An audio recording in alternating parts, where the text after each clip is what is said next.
of 1929. You say your father banked at Well, that time at Follett. I think as soon as we moved down there to that other place, well, we done all of our business to Follett. At Ivanhoe. I mean, it's Ivanhoe. Mm-hmm. Yeah. Do you remember the moving of the town to Oh, Follett? yeah. Did you Yeah. go down and watch them? I went up there to see my uncle's building was the first building that they moved. Mm-hmm.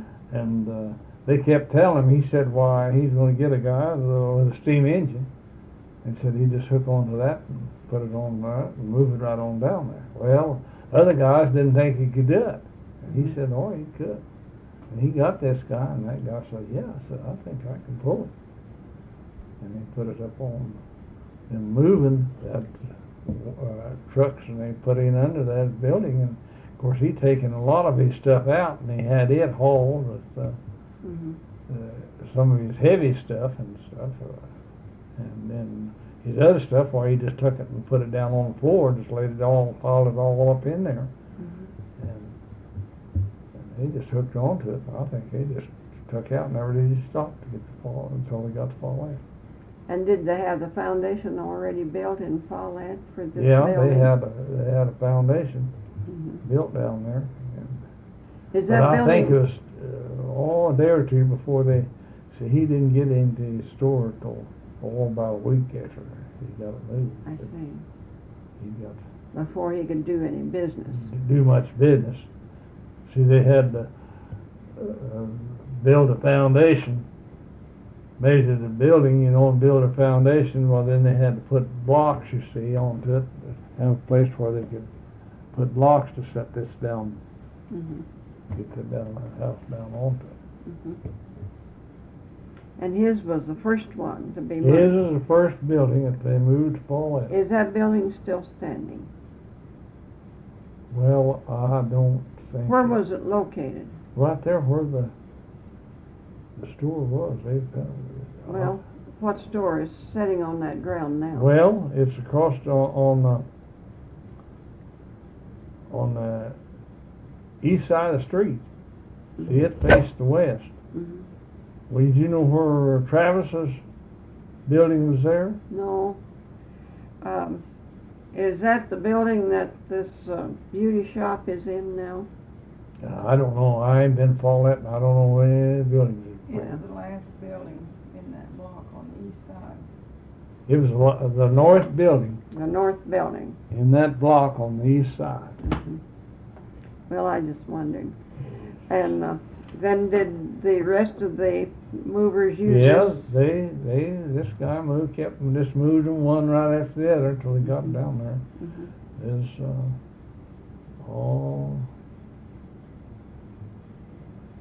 That was quite a sight to see a whole town moved. Yeah. How long did it take them to move it? About a week or so. And I think, I forget now just how long. It wasn't long till Follett, you see. Of course, it was just a little building here and there. And dirt streets. Well, yeah. And muddy when it rained. Oh, that was the muddiest place there ever was. You get that street, you couldn't hardly get up and down that street there in Follett. Mm-hmm. Well, I remember when first we got that paved, and then they used that. Why, sure made the town big. Okay, let's go back now to about 1930 when the drought. How did the drought and the dust storms affect you folks? Well, You were married about that time, weren't you? 31. In 31. That was a good beginning for a new. Yeah, movement. they started right about that time. You see, when in 29, they hit in 29. You see, and we dust began to blow. Where did you take your new bride to live? Well, we lived there. See, Dad passed away in October. See, we was married the 29th day of August, and October the 26th. He passed away. I see. Then we stayed there. I see. And you did the farming then? Well, I've done all the farming. I've been doing all the farming. And then I stayed there and done the farming. We lived there until, what was it? 33. We moved over there I rented the place from my uncle, and we moved over there on it. And then we lived there till about a year. Then we moved to Follette, or to Catesby. Was the dust real bad over there where you moved? Well, see, that was really before too much dust had blowed around. When we was married, it didn't start till about 32 and 33 is when the dust really got bad. See, we was living in Catesby when it got bad. But we wasn't living out west there. We lived in Catesby. And, it got... Describe a dust storm for me. Well, a dust storm is whenever the wind would get up, it'd just be a cloud of dust.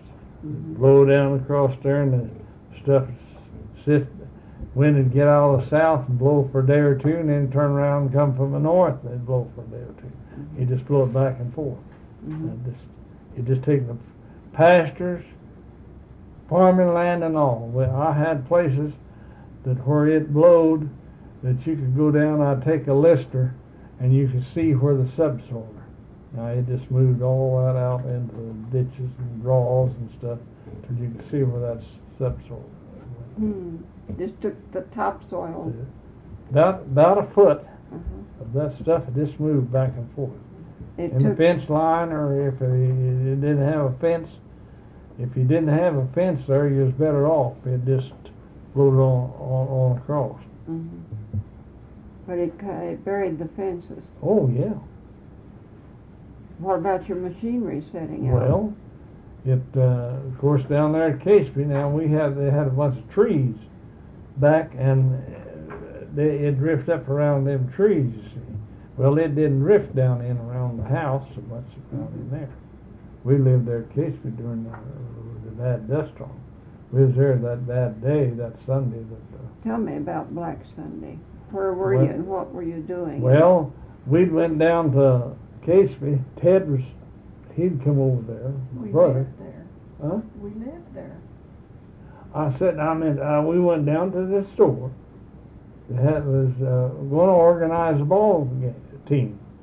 See, we'd been playing ball with Catesby, and we was going to organize another brother to come down there, but nobody come that day. I don't know, some reason. They kind of this dust to blow on and everything, and so many of them guys had moved out, and there wasn't too many around that was interested in playing ball. So Ted and I went down to Catesby there to the store to where they was going to organize, but they didn't come and they didn't organize. And we just got back home. And when we got back home, we was fooling around there, and the director looked out, and I said, "Well, look yonder, what's coming?" And it was just as black as coal. And you could see it just rolling over and over. It wasn't very high, it didn't look like. And so we run over to see the kids, see Janice. And Monty wasn't very, very big at that time. We just Ted had Monty, and we had Janice. And so we got them in the house. And of course that place there where I lived, I had a 32 volt charger, electricity. And we had electric lights.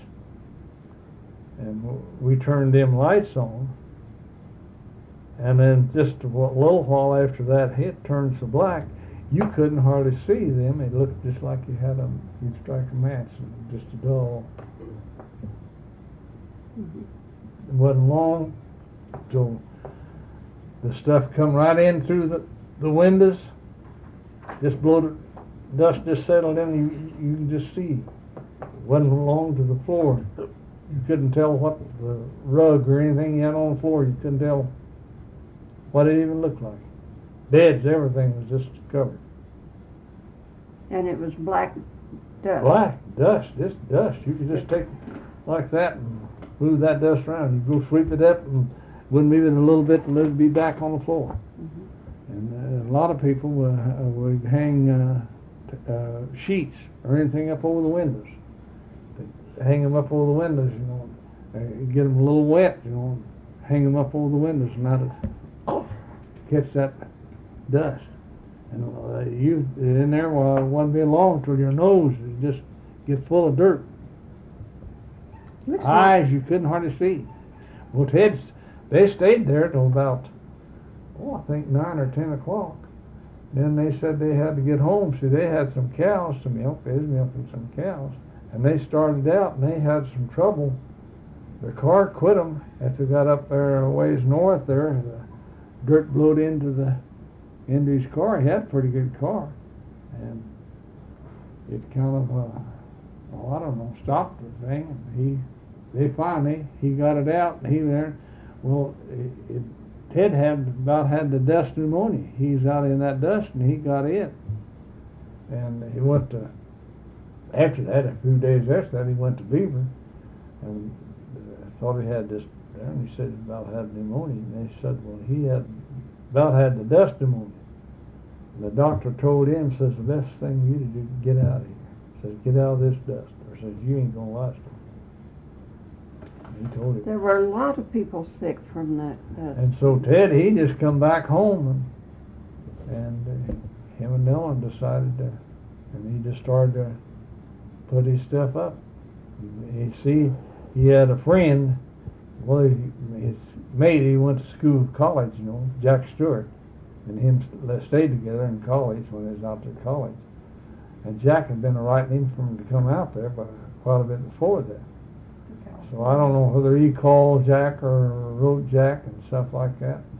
And Jack told him, says, come on, said, I'll get you a job somewhere. Says, this job's empty.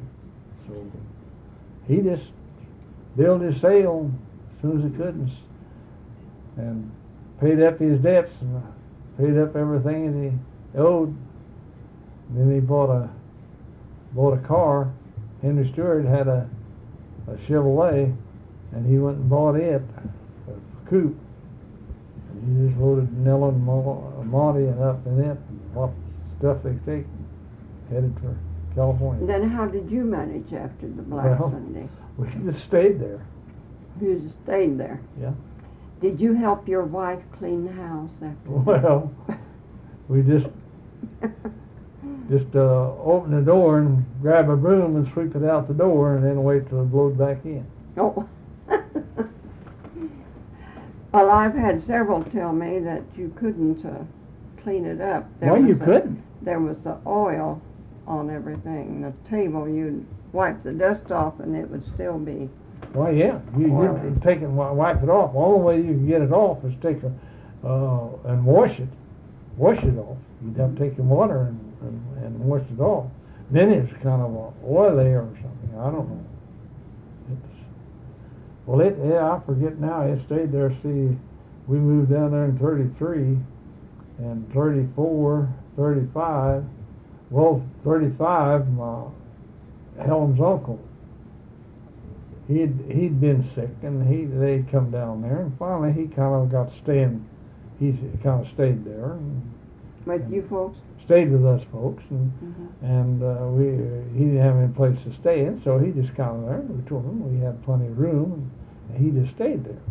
Well, finally, then I got about the notion to leave. Got where you weren't raising any crops. We wasn't raising any crop. I had a place rented there, and I talked to the folks. Well, this Frank Gray was his name. And he made us a proposition. See, he had a kind of a mattress. He was going out and getting these old mattresses and making and then selling new mattresses. He'd make them over? Make them over. And he'd make these mattresses over, and then he had new ones that he'd buy. You see, he'd buy all this ticking and stuff and make these, and he offered this proposition. If we'd go with him, he'd go and rent a house and pay all the expenses. And Helen would go with us, and she'd do the cooking, and he'd pay me. He'd give me a job of doing it. I'd help him run he and I'd run this outfit. He had clean these mattresses. He'd take an old mattress, an old, and just tear it all up. Then we'd run that cotton and all through that. Then we'd get new ticking, you see, and put it all up. They'd just make it like a new, and we'd get so much for making that. And then he had new ones to sell. See, that is called, what? Renovating. Renovating. And he offered us that, and he told us, and I told him, well, we just get about ready to go. And he says, now you talk it over and think it over. And then, so Ralph's come down. Who's Ralph? Ralph's Helen's dad. They come down. So when we talked over them, he said, well, says, you just do whatever you want to do. He says, it don't look like there's going to be anything there. He said, it looks like you're going to have to get out of there. And so we just about decided to go, and it started raining. Then after it started raining, then everything Got to began. raising crops. Yeah, grass come out then, you see, they had some grass. Well, I had that place rented, and there was a guy, I didn't listed some crop in. Crop got up about 8 inches high. Had a good, perfect stand, and it just dried up right there. That was the highest it ever got. It just, the guy come out there, he kept wanting to know why I didn't pay him any rent. I told him, see, I had a place, part of this was grain rent, and then part of it was cash rent, the grass rent. And I told him, I said, well, I can't pay that grass rent. I said, that high. I said, I can't give that. I said, there ain't no grass down there. And he kind of didn't blame me. So finally he lived at Wichita. And he came down there. He come to Shattuck, and he drove out from Shattuck, come out there and began to talk to the guys and see what the country looked like and stuff like that. Well, he'd changed his mind time he got out there. He thought I was just lying to him. He told me, he said, I thought you was just lying to me. And he said to me there, and I said, well, I took him down, showed him this crop. That stuff was standing up about 8 inches high. You could see right down the rows where I'd went and laid it by, you see, and that's the highest it ever got. And he just dried up right there. Wasn't even, the cows wouldn't even eat it. What did he do then? Well, he told me then, he says, well, he just said these words. He says, how in the hell did you ever stay here? I said, no, I did exactly the words he said. He says, how in the hell did you ever stay here? He says, I found out about you between here and Shattuck. Said the people knew you down there. Several guys I stopped and talked to. So they knew. And they said, well, I said, I think he's telling you the truth. Well, what about the next year? Well, when he was out there, you see, he was there before it started raining. And so I asked him, I think I was giving him 30 cents an acre for his grass. That's what I was paying him. I believe it's 25 or 30 cents an acre. That's what I was paying for grass. And he turned around and he says, will you give me 10 cents an acre? I'll rent you all this ground, says, you got rented here, the grassland, for 10 cents an acre. I said, well, yeah. I says, there's enough sagebrush, so that's all the cows is eating up right now, until I said, I'll pay you that much for, I said, I'll rent it a year, that way. But I said, I'll tell you what I'll do. I said, if it starts to raining and the grass comes, says, then I'll go ahead this fall and pay you for what I was renting for. Says, if it goes raining, I get some grass for something the cows eat. And he said, okay. And it did. It started in the raining. And after that, things were a lot better. Oh, yeah. Then things began to come back, you see. And I think the next year, I believe it's like next year, or maybe it's, but I raised some 20 bushel wheat down Wow. That was a good crop. there. Yeah. See, that ground down there was sandy, and I didn't have a drill. I used mother's machinery, and I'd go over and plow hard ground and work around, and then I'd get her machinery and come down there and farm that after I moved down there. Casey rented that land. So that fall, I got the outfit. I plowed her ground first. I'd go plow her ground, plow all her ground, then I'd go plow mine. Well, I went down, plowed mine, and got it all ready, and while I was down there, well, it rained. It started in the raining then, and this fall. And over home there, well, they had the volunteer up, Ted and Walter, and Mother, and Walter had some drills. And that's what we drilled all the wheat with, them drills. Well, they couldn't use them. Well, I told them, I said, well, I'm just going to go down there and drill my wheat. I've got some wheat down there. It's a sandy ground, and I can drill it and have them be done with them and bring them back up here. Well, I did. I went down and drilled my wheat and got a good stand down there and brought them back, and they couldn't use it. Drills, they couldn't get their ground plowed, so it kept raining and raining. They couldn't even get the volunteer kids till after that. Finally, they got it. But that wheat down there made average 20 bushel an acre. I had 140 acres down there, and it made 20. And then I had your uncle's place and your grandpa's place rented. See, I was permanent. That has section. Well, I had that in, and it hit it. You see, I had to wait till after they got through the drills before I could drill it. Well, I come up and drilled it, and boy, that wheat got up there that it looked like it would make 30. Well, I taken Frank out there and showed it to him one day. Why, he says, that'll make 30, 35 bushels a acre. Well, you know, just before that got ripe, it got plumb through, it had one or two of them hot days, hot wind. It just cooked that, and that averaged 8 bushels to the acre. Oh my. And they're right down there. And the other wheat around that was plowed it early, see, it was up and getting ripe. Before that, It was ahead of that. it made. It went ahead and made. Do you remember World War II? Yeah, not too much. I remember what kind of a time we had and stuff. It was pretty hard. You didn't have anybody in that war either. Oh, well, not that I remember. I had some relation or some of them, but I don't know. I think Clarence, I think he kind of... Well, what about the price of things during World War II? Well, the price is down. Eddie, you didn't get nothing for anything, you see. Well, you couldn't... now, wheat, I think wheat and stuff like that was pretty good price, but you couldn't raise it. It just turned off dry, kind of like them dust old days.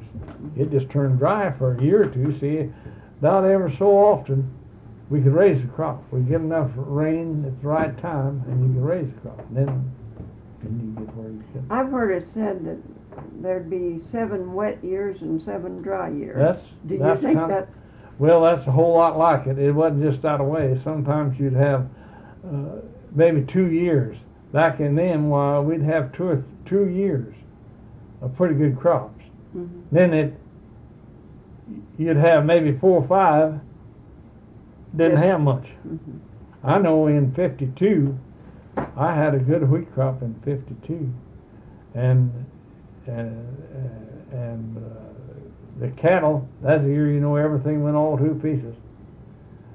And I had to go sell my cattle the grass. I had my cattle. I had a 40 head of stuff down on Kilpatrick, down there at Paulette. And I had them down there on grass. And he come up there when I was harvesting. He said, say, the cattle's just eating up that grass. So it's drying up. So I'm going to have to do some of this grass. And want me to... I said, well, I'm still cutting wheat. I said, I'm just about through cutting wheat. As soon as I get through, I'll do something. So I took out. Kind of looked around, couldn't find him. Now hauled 40 head to Oklahoma City and sold them, and I got on a pretty good market. I got pretty good price for that bunch I just hauled right off. How much a pound? Well, when I sold them, the average, I had a cow and a calf, and the average is $100 a piece. I got $200 for a cow and a calf. And I sold 40 head that way. That'd be over 2,000. Well, I sold more than that. I sold more than that at that. Mm-hmm. But some of the cows I kept back, I sold them for $40. Oh. And I bought feed for 2 or 3 years and give $57 for prairie hay a ton. Mm-hmm. And I fed them for 2 or 3 years before I finally sold them. And finally I just sold out. You, to speak about harvesting, tell me, how did you harvest your wheat? Combine. Combine? Yeah. What did you use before the combine came in? Well, header.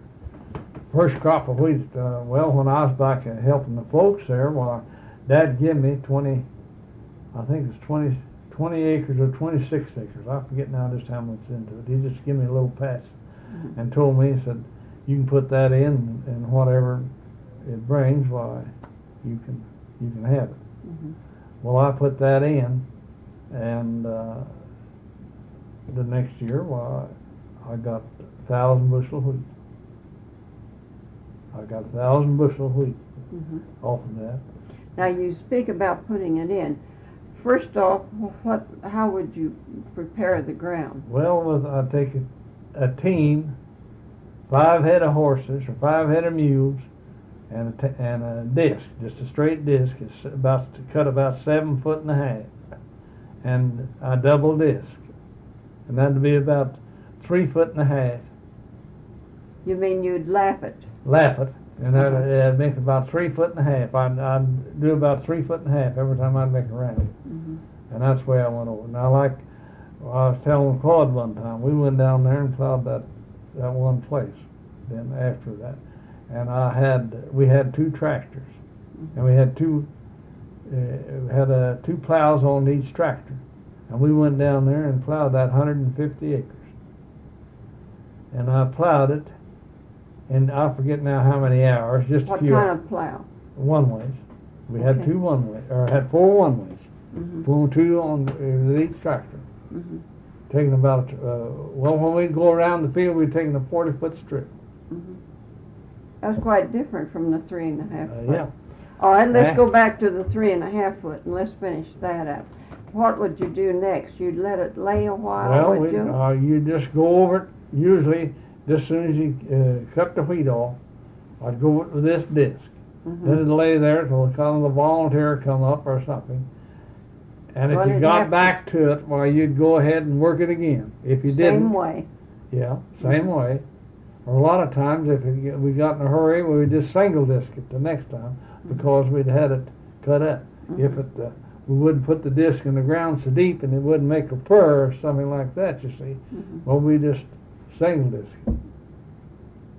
And then what did you do Then next? we'd drill it. Okay, what size drill did you have at that time? Dad just had a 16 hole. That was about 8 foot. 8 foot. About a 7.5 or 8 foot. Mm-hmm. How many horses did it take to pull that? Well, we'd put 4. Mm-hmm. But then after that, well, that was of course before we got the combines. Sure. Yeah. And then describe what a drill looked like. Well, it was just had a box that holds some wheat, and then had how this. much wheat? Well, of course, the drill that I've got have now. No, then. Well, it'd hold about 2 or 3 bushel. Is that all? Not over 4. One of them drills. 4 or 5 bushels. Yeah. And how much then would you put on per acre? Well, we used to put just about a half bushel an acre. Half bushel. Half bushel an acre. Mm-hmm. Now that's what a guy down in Follette said that's all he ever drilled, a half bushel an acre. Mm-hmm. But the wheat then that we had, the seed then stooled out better. But they say, well, a lot of them will tell you that the wheat will thicken itself out the way the what rainfall you get. If you get a lot of rainfall, why it'll stew more. Mhm. If you don't get as much rainfall, why, now I've had guys tell me that. Well, now this stooling, you, each one of those little, Grains of wheat would come up and make one stalk. uh-huh, Well, then it'd stew out way some way or another. I don't know how it does it, but it stews out and then make maybe two or three heads. Huh? two or three stalks, and each head on each one of them. You see, Mhm. and that's there's different kinds of wheat. You had we had some wheat that wouldn't even stew at all. You could just that's That kind was of, it. that's kind. Well, But, what kind? Ten mark. Ten mark done better stewing than any kind that I ever had. What kind did you have? at Well, that I time? had 10 mark and Back in 10 mark and Turkey Red? Turkey Red. That's what I went down to Frank Baker and bought some seed from him down there at Catesby, and he had all pretty, and he'd had the wheat said for 10 or 15 years. That kind, he never did get any other kind. He just raised it and put it in granny. Mhm. I went down, got some, and drilled a patch that I had there north of the house, Mhm. and it made 20 bushels acre. Mhm. Summer fell at ground, and I went there. And then that year, him and his son-in-law come over there and bought some of that same seed back from me to go back to his place. Uh-huh. All right, now then, I want you to tell me about this heading business. You headed the wheat Yeah, cut with a header. with the header. Describe a header. Well, a header is just like you'd push it, you see. Mhm. The heading parts is up at where the sickle and all the canvases and everything was up, and then it had an elevator. It'd cut it off into there, and then it'd run it up this elevator into a barge. Mhm. We'd have a barge. We'd have a low side of the barge. It'd be about 3 foot, 2 foot and a half, 3 foot, something like about 2 foot and a half, I expect. And you'd And how many men would work in the barge? Well, two Mhm. to the barge, Mhm. and you'd have two of them barges to one header, and then you'd have a stacker, and a lot of times they'd have what they called a scratcher, a guy that some of the What a header is. well, a header is now the one that we had was it'd take a swath, it'd cut 12 foot. It was a 12 foot, they made some 10 foot. Now my uncle had a 10 foot, but he had a binder attachment that he could cut wheat with a header, or he could put this binder outfit and use it, and it just go like you'd bind these bundles up. Mhm. But this header, you see, it was fixed in all the machine part, that is where they turned the canvas, and the knife, and sickle, and the reel, and everything was right down in front. And then it come out into an elevator, and this elevator was, we had a 10-foot elevator on ours that made it a little, some of them was 8 foot, that goes up into what they call a header barge. Well, what it was made out of is just take a wagon, and you'd make it about 7 or 8. What was there? How wide was it? About 7? Most of them are 8 by 7 or 8 14.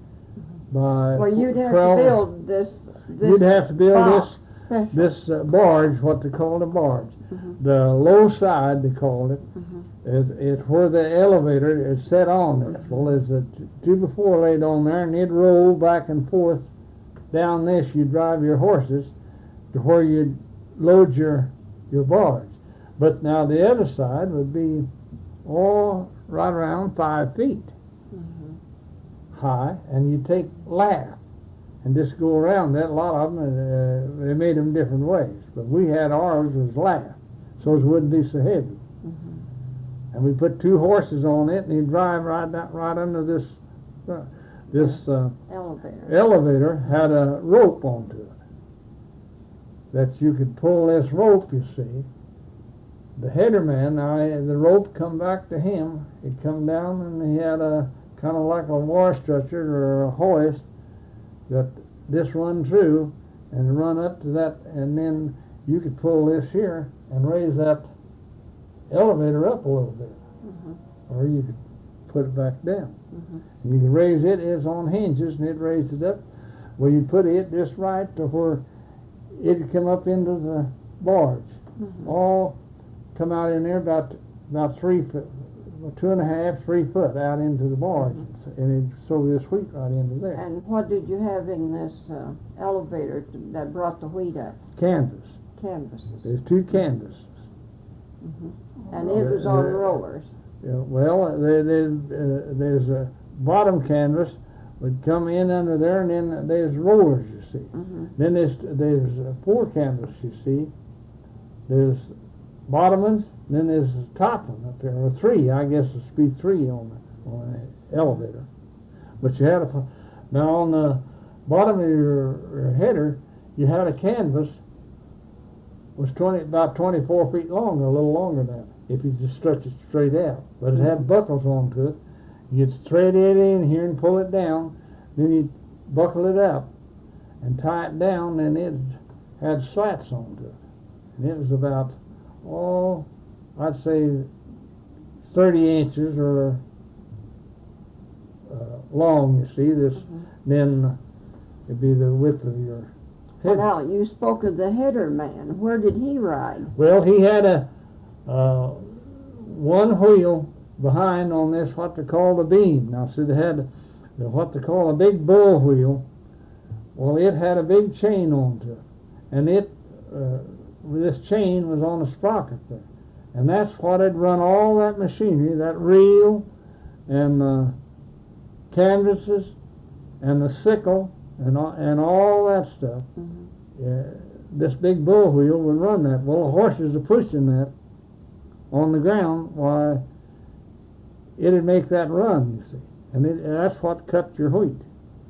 Well, now, if I get it, the header man had a place back here behind the horses. He had a place back in there between. He had 3 head of horses on this side and 3 head of horses on the other side of this beam. That went down. That went down and connected with the heading. Yeah, part heading of part. It. It was about, I don't know, 18 feet long, wouldn't it? Probably.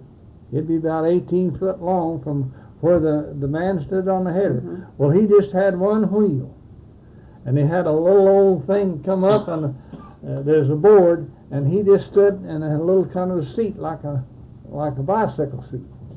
Only it was made out of steel, metal.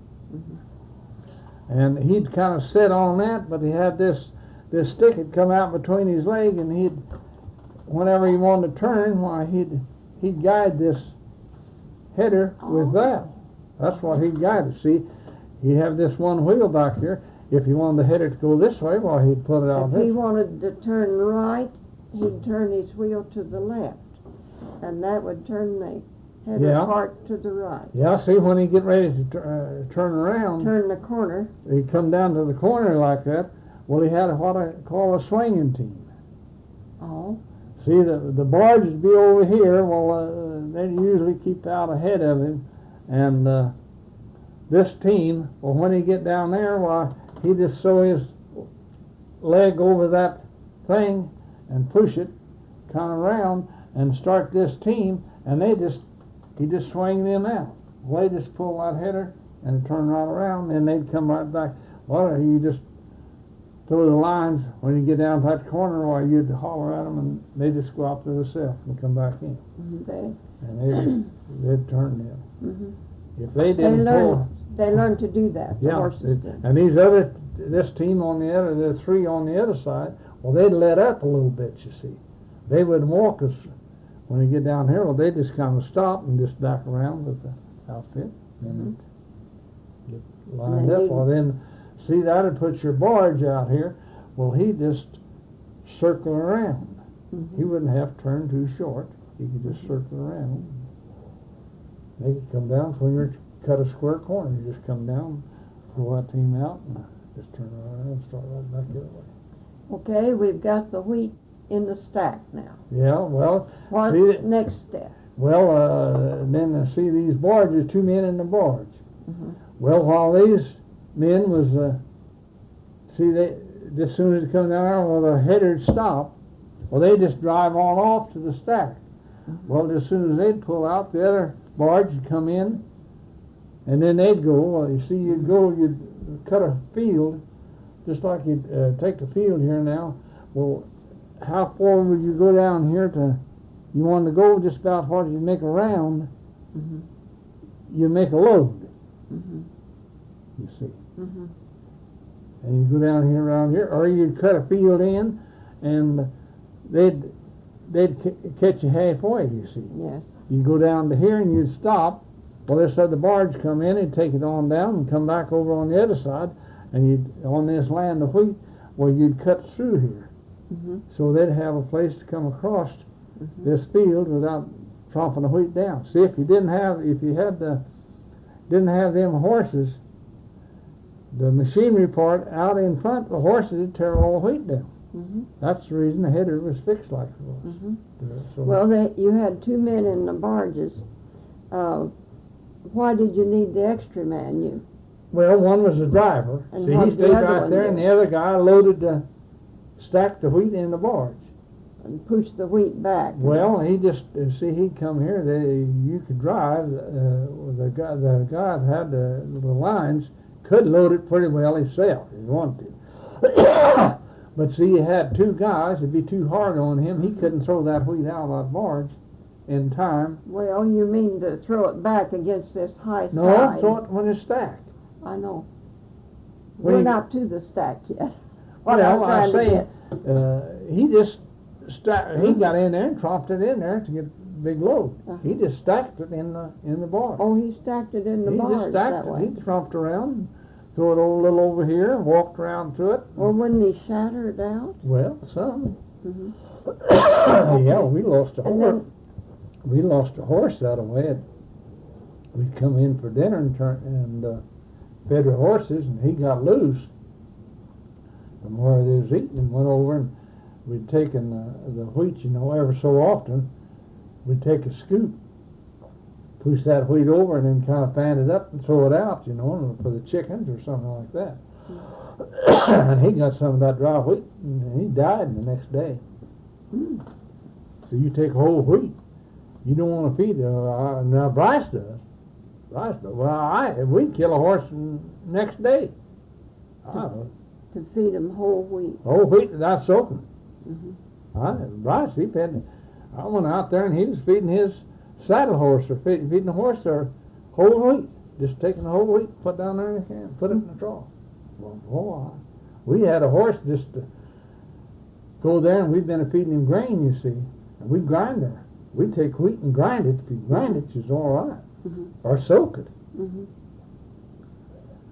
But this, you take whole wheat. Why, see, when it gets wet, why, it's 3 times as big as grain as what it is. And this horse, it just busted him open. Oh my! You just bursted his.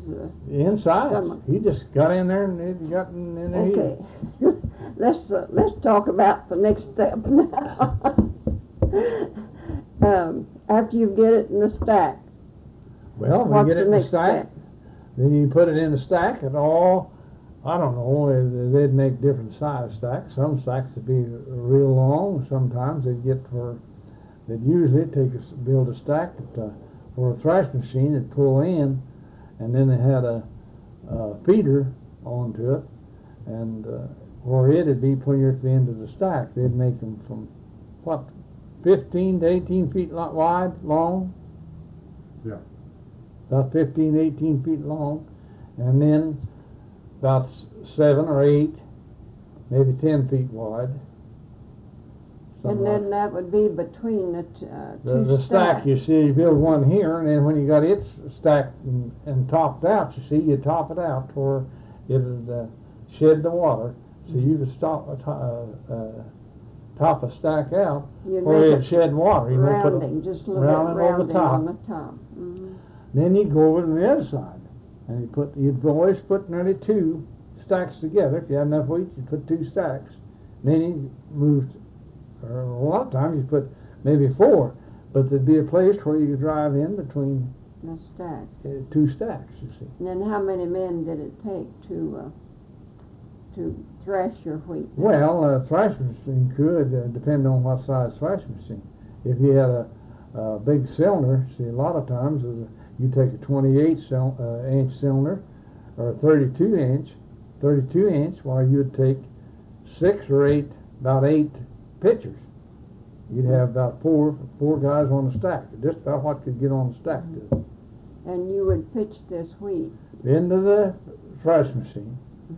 you'd have pitchforks and you'd. Oh yeah, they just pitch it into the thrash machine, and then it'd come out, it'd thrash it out, and then they had a wagon, grain wagon or trucks. They had trucks along Yeah, in towards the those line. days, so we had wagons. Well, we had wagons first back in the 20s and stuff, but it wasn't very long after that. You know, 30s, so they had. I had combines, but we're still. Well, talking no, about- we had trucks hauling. I hauled a lot of wheat from the thrash machine with a truck myself. I had a Model T truck, and then I had a Chevrolet truck. I had two different trucks. Okay. And I went around and hauled wheat. Before you got the truck, though, you would. Well, we just take wagons, and usually they just haul it to the granary. Everybody they'd thrash their own wheat, and they just haul it to the granary, throw it in the granary, and then whenever we got ready to haul it down, I'd haul it You'd down. scoop it in the granary. Yeah. That was a fun job, wasn't Yeah, I know. Neighbor boy and I one time was thrashing Capricorn. We had it was a mile and a half east there. We'd raised a good crop of Capricorn. Evidently, and I got in a wagon. We was the spike scoopers. What is that? Just stay at the granary. Extra? Just stay at the granary and just get out of one wagon into the other. Oh. And there'd be 50 bushel of wagons, and they had, we counted eight wagons. We was just getting out of one, and there's one coming out in sight, and we counted 8 wagons between the thrash machine and the granary. Oh. And they never did stop, them wagons.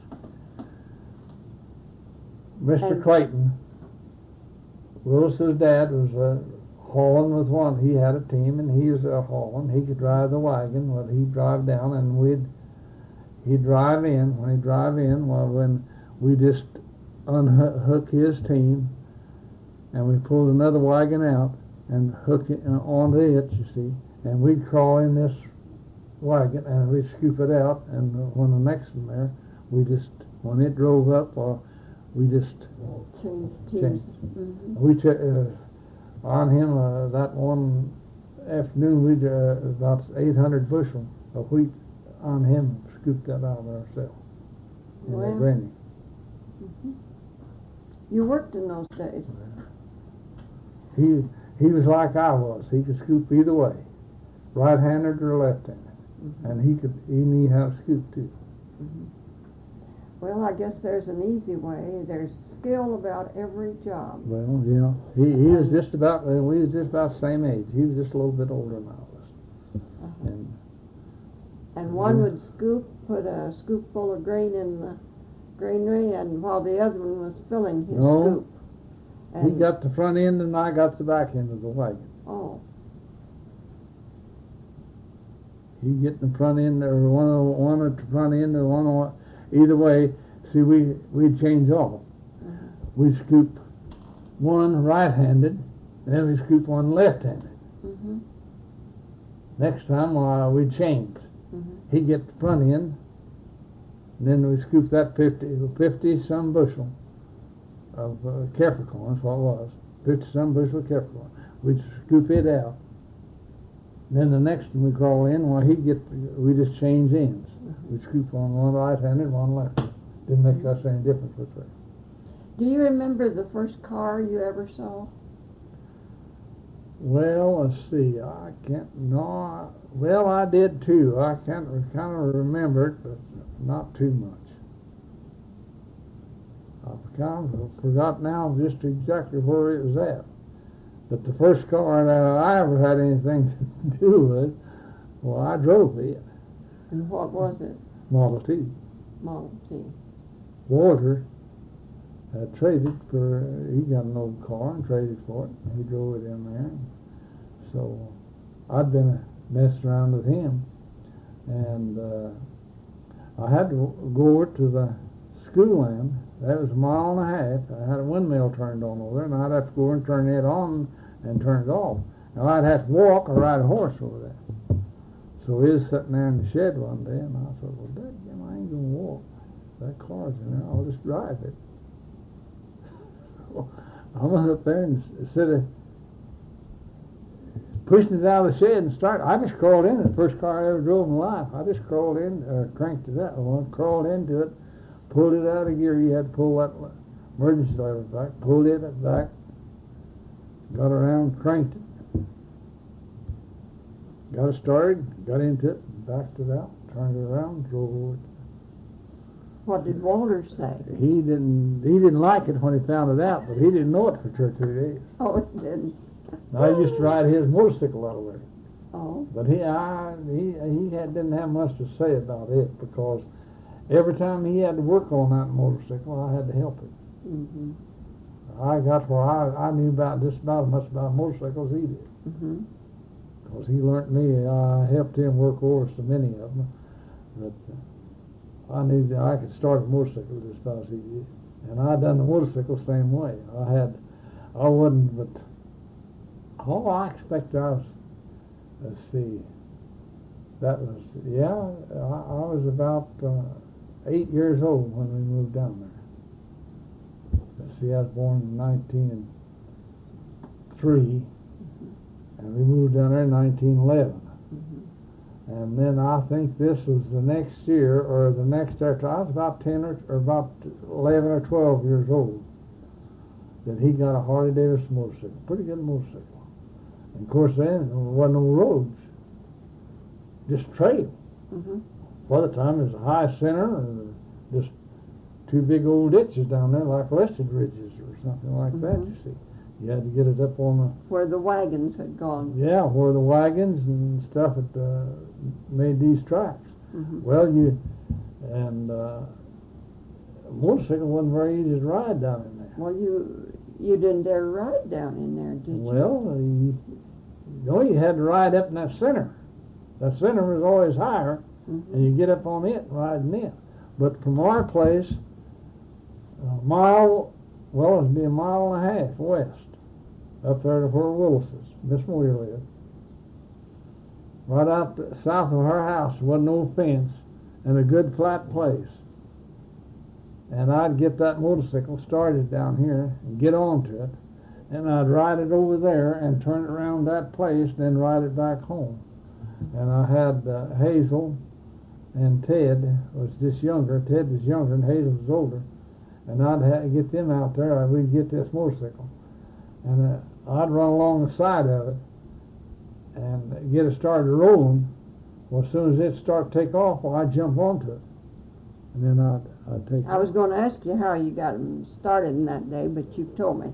You had to push them. Yeah. Get up so much speed. Well, this motor he had one that had a clutch onto it, and you could crank it up. You could get onto it and pedal with pedals and crank it up, and then push that clutch in and let it off of the stand, and then it'd take off. But one or two that he had didn't even have a clutch onto it. It just in gear. You see what they call impression. It had one there that your compression on your motorcycle. When you put it down, why it'd run easy, and it wouldn't suck any gas or anything in there. But as soon as you turn that loose, well, then it starts. Well, my John Deere is the same way. John Deere tractor. You get on it, and to start it with a starter, Well, you pull two levers back. One of them pulls your outfit in gear, and one of them holds this here compression. And you let that run a little bit till it builds up compression. This diesel builds up compression. Well, as soon as you turn that loose, well, then it starts. Or you can pull out that diesel. You don't have to have a starter or anything onto it. You can just hook onto it and with a tractor or anything or a truck and pull it both ways and start it. When you get if you know how to start it, why it'll just run on. After you get started, why start something on. Okay, let's go on. After World War II, then the Korea War started and the Vietnam. Did either one of those affect your family? Yeah, Claude was in Vietnam. That was your son. Yeah, youngest. He left here and let's see here. Did he leave on? No, he left on my birthday, didn't he? What? Left on my birthday and he got back on my birthday. Well, how long was he gone? Year. A whole year. He was in Vietnam. Never did get there. No, he was right there in that outfit all that time. What was his duties over there? Oh, he was running kind of a track. It's kind of like a, what was it? Would it be like these half tracks that you see? Something like that. Um, It hold about 20. Caterpillar track? Huh? Caterpillar? Oh yeah, it had this track like a caterpillar. I see. See, him and how come in that? Why he decided, and him this one boy that's there, they got talking. He said, "Well, you know, I hate to be just left out here on the ground. Just be out here afoot. Just start and walk from one place to the other." He said, I don't like that. He said,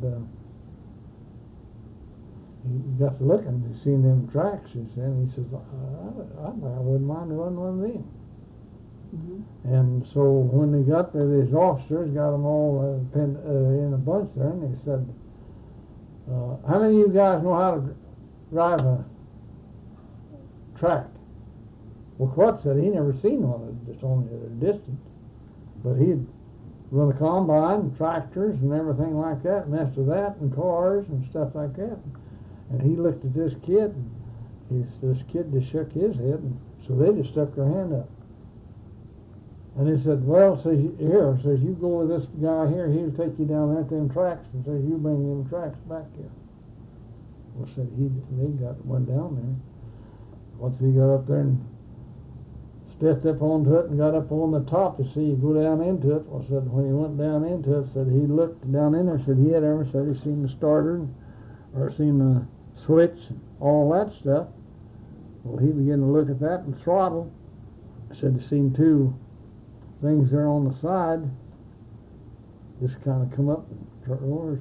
He said he figured that was what the guide with, and said the clutch and everything was right down there. So he just crawled in there and stepped on that starter and turned the gas on. Said it pretty soon it took off. Said he just started running. Said he just began there and he looked down there and they told him what gear, lower or whatever the gears was into it. Said he just put it in one gear. And said he'd seen it so reverse. Said he just put it in one gear and then let the clutch out slow and said it backed up. Said he just dropped it over in the other and said it went forward. Said he put it in there and said they turned around. Said when they got back down to where they was at, said they was running a race. So they got in a race for going down there. So that thing will run about, I don't know, pretty fast. So they got in a race, and that's what he run all the time he was over there. He blowed plumb out of one of them. Oh, he was? Oh, he hit several mines. I forget now how many, 7 I believe it was, or something like that. 7 different times? Different kind. They'd wear one out in a little while and they'd go get another. Said he had one that had the bottom of it go plumb out. And he said, You ever look at that, said that was steel.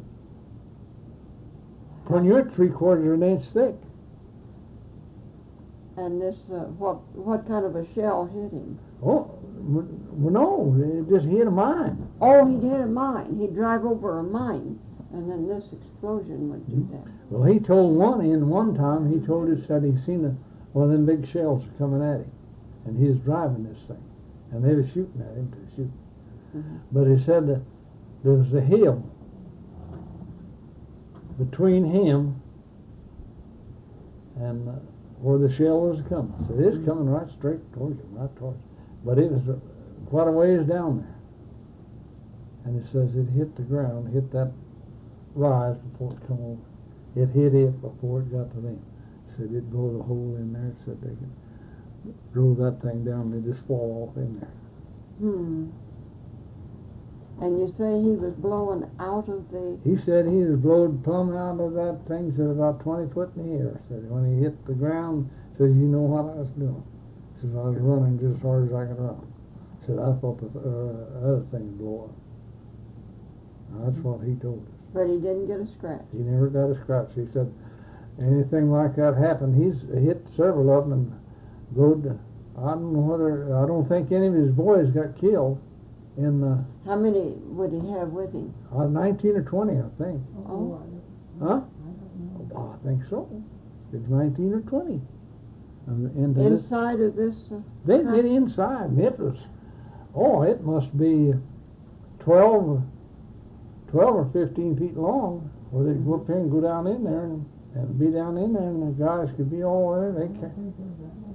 Huh? And what would there be guns then for him to shoot They out? had. They had- He said he had what he had. He had him an old guitar and a Camry, and that's what he carried with him all the time. And his clothes, what stuff did he have? He had Well, his- when he was in this track, though, would he have a gun? well, I don't. Or Yeah, would the I think- other boys have the gun? The other boys had the gun, but I think he had one too. I think he had a gun. I don't know.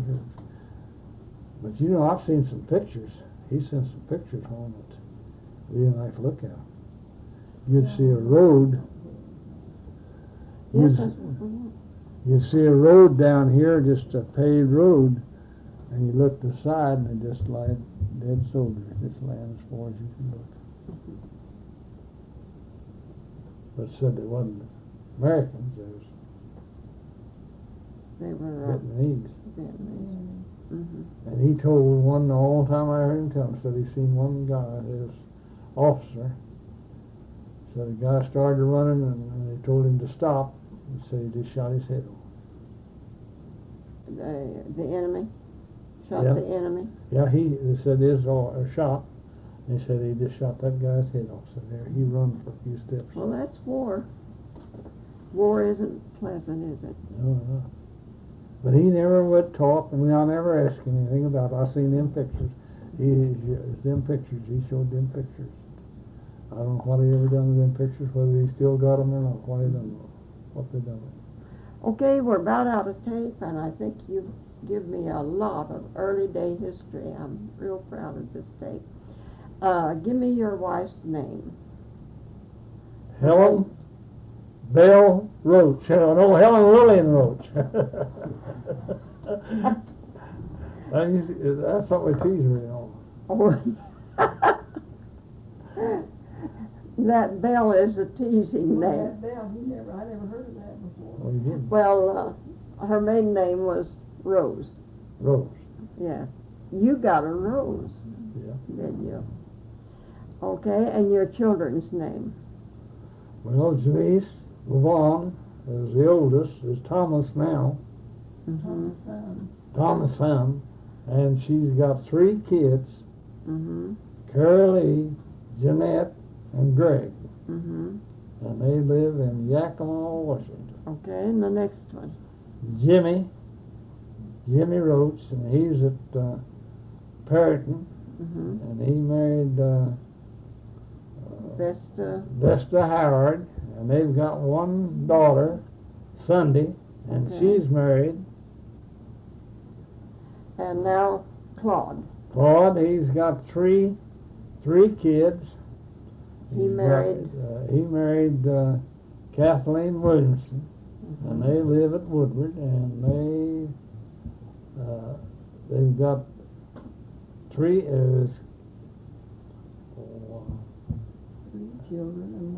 children and one grandchild. Oh, you've got a great-grandson. Yeah. Well, this has been most pleasant, Earl, and I sure thank you, and as we are out of tape, I'm going to say goodbye. Bye. Thank you.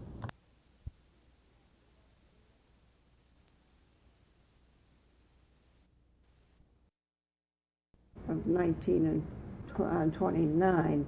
You say your father banked